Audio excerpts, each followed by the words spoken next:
Check the company's valuation. Compare the company's stock price and valuation metrics such as price-to-earnings ratio, price-to-book value, and price-to-sales ratio to the industry average. Look at the company's risk. Understand the company's risk profile by looking at its debt levels, liquidity, and cash flow. Check the company's news and press releases. Keep yourself updated with the company's recent developments and any news that might have an impact on its future performance. Check company's performance in different market conditions. Look how company performed in bull and bear market. It will give you a good idea about company's strength and weakness.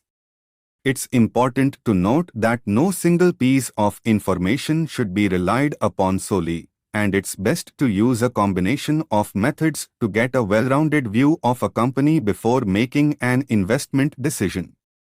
Please do subscribe the channel.